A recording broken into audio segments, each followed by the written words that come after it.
Hey, it's Matt, Boston Drives for the RideShare Guy, and let's talk about this cancellation message that shows up from time to time from Uber. It's kind of a passive-aggressive thing. Let me show you the ride that sparked this.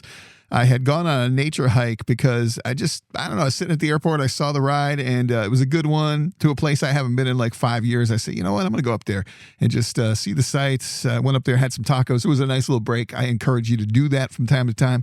And then I was kind of sitting around waiting for a ride back. You know, I was like just enjoying the view, and I'm like, when I see a good ride, and this one was going to take me all the way back like 3 streets over from where I live. So I said, all right, I'm going to take this one.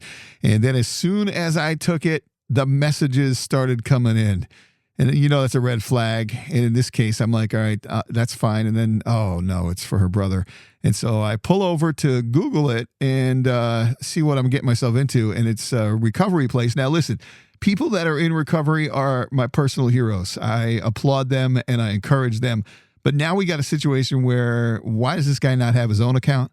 Like, if it's a money thing, that's one thing, but is it because his rating is so low he can't get picked up? Is it even drugs and alcohol that we're talking about here? Is this like a mental rehab place? And I mean, I just don't know what I'm getting myself into. So I tell her she's got to set up a guest ride, and I'm about to cancel it. And then all of a sudden this pops up from Uber. I'm like, no, I'm not taking a detour. I'm pulling over to be safe and texting the account holder and trying to figure this out.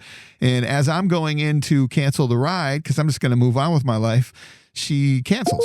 And then later in the day, I see this message.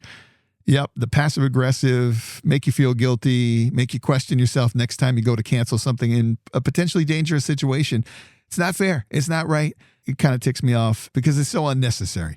Like, why do you do this? Why do you antagonize drivers? I get that there are drivers out there trying to game the system, and I get that in some markets there are, you know, guys sitting at the airports literally canceling rides, collecting cancellation fees. I get that.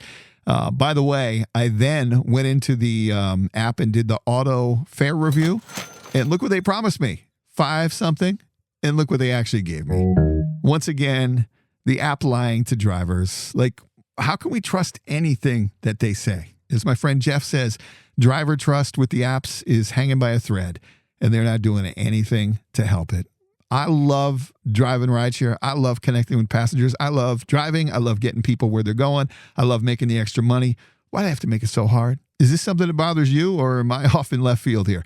If you want to chime in the comments, I'd love to hear your take on this or anything else that ticks you off or makes you feel a certain type of way. Just show us a little respect and trust that if we cancel a ride, like, yeah, it's a good ride, I wanted to take it, but, you know, in the end, I had to opt for safety. And that's a tough call to make, but it's a call I hope you make. This is Matt, Boston Drives. Connect with me on X if you get a chance. And thanks for watching. Stay safe and stay sane.